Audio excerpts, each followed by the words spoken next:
Sane Lukas Rotua Pangondian Lumbantoruan, 19 divonis hukuman penjara.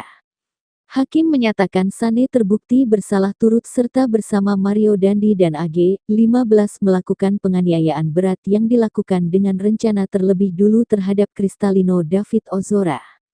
Jaksa juga menuntut Sane Lukas bersama Mario Dandi Satrio, 20, dan AG, 15 membayar restitusi atau ganti rugi terhadap David sebesar 120 miliar rupiah. Terhadap terdakwa Sane Lukas. Kemudian terdakwa Sane Lukas mengatakan buset.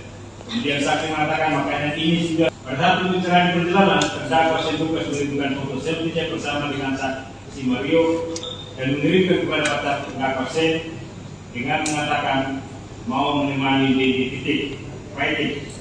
Bahwa setelah saksi Mario Dendi bersama dengan anak saksi Agnes dan terdakwa Sane Lukas tiba di lokasi yang sudah diwakilkan oleh anak korban Kristalino David Ozora kepada saksi Agnes Garcia Haryanto, saksi Mario Dendi terus menerus menyuruh anak korban Kristalino David untuk turun.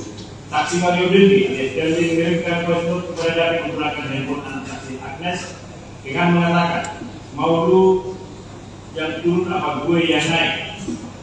Indonesia negara hukum, gue kena bakaran ngapain dulu. Kok 10 menit deh ngobrolnya. Yang Renjiro dengan mengatakan gue usah kata waret, nunggu punya dua dan lalu biar gak baik. Pada akhirnya anak korban Kristalino dan Ozora 2 menjadi saksi Mario Dendi dan anak saksi Agnes dan terdakwa Sane Lukas kemudian kedua. Namun sebelumnya anak saksi Renjiro Amadeus sempat mengatakan kepada orang tuanya